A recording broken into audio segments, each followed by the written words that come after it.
Today, we're diving deep into the changing landscape of U.S.-Iran relations, examining the signs of a possible thaw in the ongoing tensions. Stick around as we break down these developments and what they mean for the global stage. Before we kick off today's video, make sure to hit that subscribe button and ring the notification bell so you never miss an update from our channel. Indications suggest that both Iran and the United States have taken measures to ease tensions in recent weeks and months. However, this de-escalation is not set in stone and could easily unravel. Western officials and regional analysts point to Iran's reduced pace of uranium enrichment, fewer attacks by Iranian-backed groups on U.S. forces in Iraq and Syria, increased Iranian oil exports, and progress toward a prisoner exchange as signs of a step back from confrontation. This apparent thaw in relations appears to result from an understanding between the two governments. They aim to prevent a crisis in the coming months while keeping the possibility of negotiations over Iran's nuclear program open.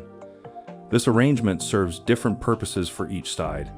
For the White House, it buys time and avoids a potential confrontation during the 2024 presidential election.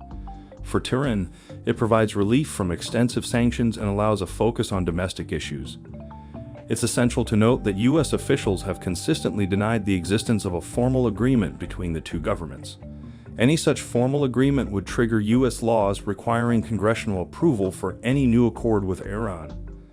The de-escalation is also evident in the reduction of attacks on U.S. forces by Iranian-backed militias in Iraq and Syria, which previously led to U.S. airstrikes. Iran has also chosen to slow down its uranium enrichment process, particularly enrichment to 60% purity, which is a step away from the 90% grade needed for nuclear weapons. Although this slowdown serves as a political signal, it does not represent any actual progress in limiting Iran's nuclear potential. Iran currently possesses enough near-weapons-grade uranium to construct about 3 nuclear weapons. Despite ongoing U.S. sanctions causing economic hardship for Iran, the country has managed to increase its oil exports, primarily to China and other Asian customers. This revenue helps sustain Iran's economy, even though some critics in Washington accuse the Biden administration of relaxing oil sanctions enforcement, a claim U.S. officials deny publicly. However, a single incident in the sensitive Strait of Hormuz could reignite tensions. The maritime dimension, including the security of oil shipments in the Persian Gulf and the U.S. practice of seizing tankers allegedly carrying smuggled Iranian oil, remains unresolved. This could potentially jeopardize the ongoing de-escalation.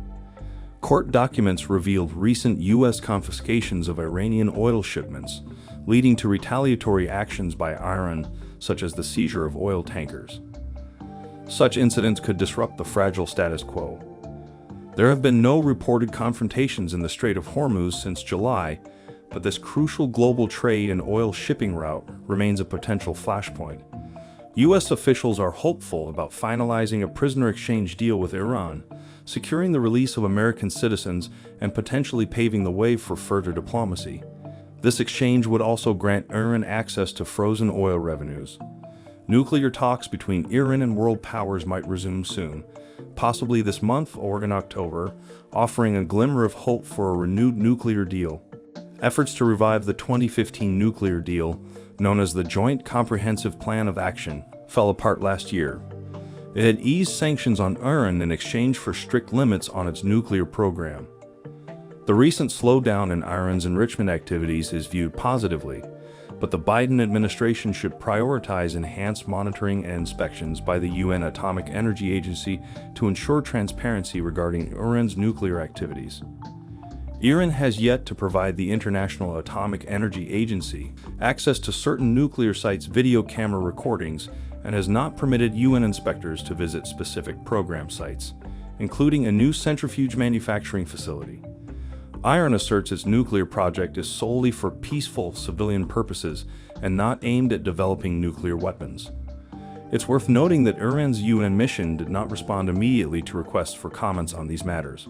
Could the recent signs of de-escalation between Iran and the United States lead to a new era of diplomatic relations? Only time will tell whether these hopeful signs will pave the way for lasting peace or remain fragile in the face of potential challenges.